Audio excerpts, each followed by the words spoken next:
उत्तर प्रदेश के पहाड़ी इलाकों के बीच एक छोटा सा गांव था जिसका नाम था रानीपुर।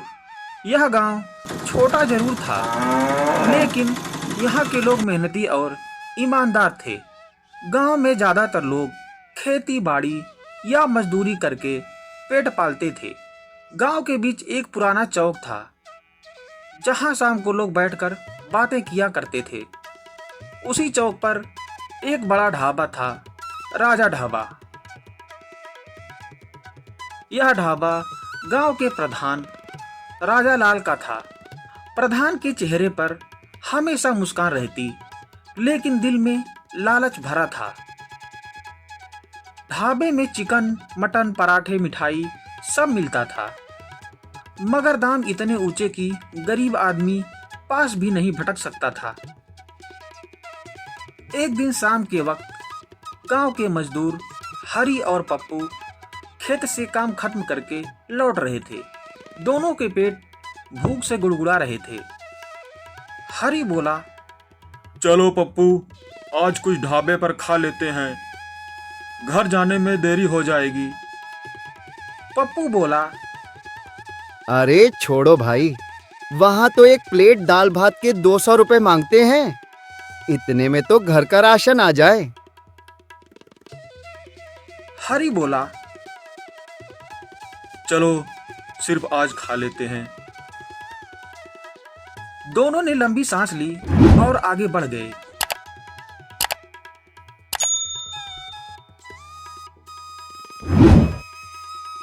ढाबे के पास पहुंचते ही वहां कुछ अमीर लोग चिकन खाते हुए हंस रहे थे। अरे अब मजदूरी करने वाले भी ढाबे पर खाना खाएंगे, इतने पैसे हैं क्या इनके पास। राजा लाल ने भी कहा, जाओ तुम लोग, 20-30 रुपए में यहाँ कुछ नहीं मिलता। हरी की आंखों में चमक और गुस्सा दोनों था। देख रहे हो पप्पू, मेहनत हम करते हैं और मजे कोई और लेता है। पप्पू बोला, सही कहा, काश हम गरीबों के लिए भी कोई सस्ता ठेला होता।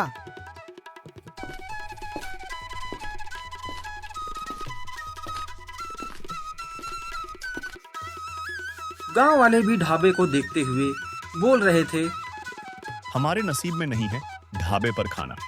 हमारे पास इतने पैसे ही नहीं है कि ढाबे पर खाना खाए। हरी की माँ गायत्री एक समझदार और मेहनती औरत थी। हरी उदास होकर बैठा था। गायत्री ने पूछा, क्या हुआ बेटा, इतना उदास क्यों है, क्या हुआ?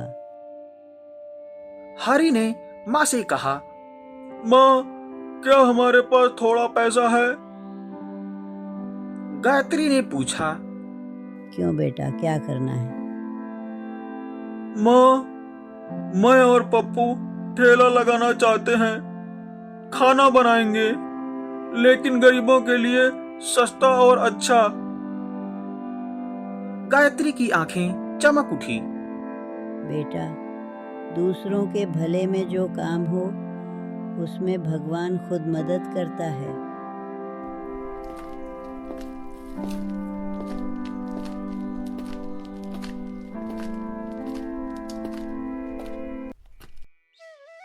ये लो, मैंने जो 500 रुपए बचाए थे वो ले लो। हरी ने माँ के पैर छू लिए।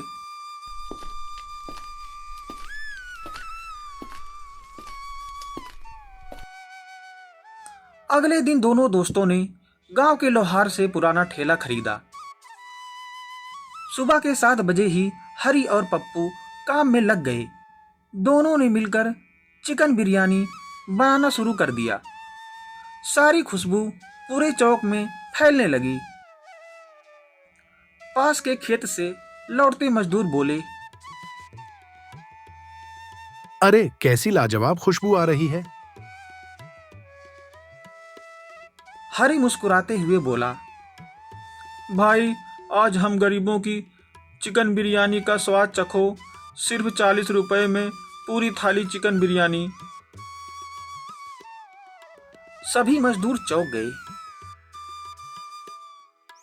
क्या? सिर्फ 40 रुपए? पप्पू बोला। हम गरीबों के लिए ठेला लगाए हैं, अमीरों के लिए नहीं। लोग खाने लगे और वाह वाह करने लगे। अरे भाई, ये तो किसी होटल से भी अच्छा स्वाद है। शाम तक उनकी पूरी चिकन बिरयानी खत्म हो गई। हरी बोला। देख पप्पू, मेहनत सच्ची हो तो ग्राहक खुद भगवान भेज देता है। दूसरे दिन राजा लाल अपने ढाबे में बैठा था। मालिक, आज फिर कोई ग्राहक नहीं आया। राजा लाल ने भवें चढ़ाई। क्यों नहीं आए? कल भी ढाबा खाली था। मालिक, वो हरी और पप्पू ने सस्ता ठेला लगा दिया है, लोग सब वहीं जा रहे हैं। राजा लाल ने मेज पर जोर से हाथ मारा। क्या कहा? वो गरीब मेरे सामने ठेला लगाएंगे? नौकर बोला। जी, और लोग कह रहे हैं कि उनका खाना आपके ढाबे से स्वादिष्ट है। राजा लाल बोला। अच्छा, तो अब उन्हें सबक सिखाना पड़ेगा। रात के अंधेरे में राजा लाल और उसका नौकर ठेले के पास पहुंचे। आसपास कोई नहीं था और ठेले में आग लगा दी। अब देखता हूँ कैसे खिलाते हैं चिकन बिरयानी। राजा लाल बोला और चला गया। सुबह जब हरी और पप्पू पहुंचे तो ठेला राख बन चुका था। हरी की आंखों से आंसू निकल पड़े। हमारी मेहनत की कमाई जल गई पप्पू, अब हम क्या करेंगे? पप्पू बोला। कोई बात नहीं भाई, मेहनत को आग नहीं जला सकती, फिर से शुरू करेंगे। जब गांव वालों को यह बात पता चली तो सब इकट्ठा हो गए। गायत्री बोली।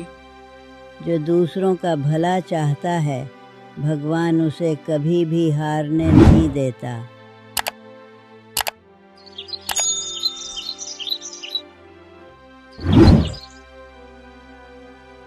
गांव के कारीगर ने लकड़ी दी, बंसी ने टीना, शंकर ने मसाले। गांव वालों के प्यार से ठेला बन गया और मसाले भी मिल गए। राजा लाल को जब पता चला कि ठेला फिर से तैयार हो गया है तो उसके पैरों तले जमीन खिसक गई। वह गुस्से में चौक पर पहुंचा और बोला। ठेला यहाँ से हटाओ, ये मेरी जगह है। हरी बोला। प्रधान जी, यह सरकारी चौक है, किसी की बपौती नहीं। तभी गांव वाले बोले। प्रधान जी, रहने दीजिए, पहली बार हमें सस्ता और स्वादिष्ट खाना मिल रहा है। भीड़ देखकर राजा लाल पीछे हट गया।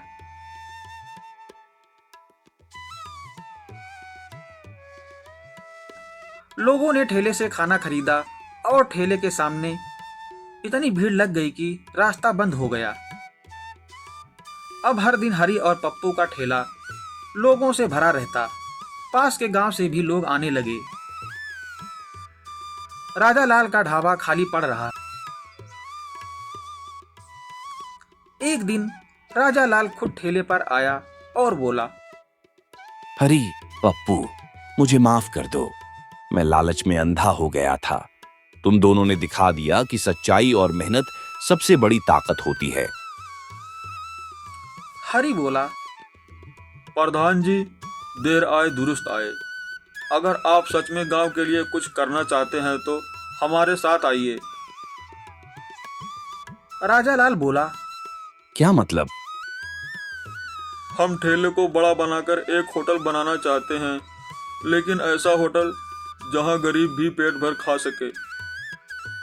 राजा लाल मुस्कुराया। मैं तैयार हूं।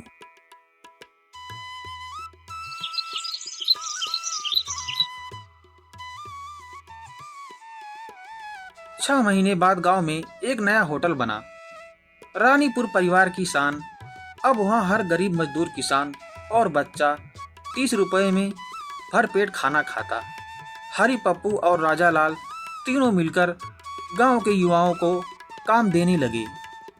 कहानी यहीं खत्म होती, लेकिन संदेश बहुत गहरा है। जब मेहनत और ईमानदारी साथ हो तो सबसे बड़ा अमीर भी झुक जाता है। गरीबी कोई अभिशाप नहीं, हार मान लेना ही असली हार है।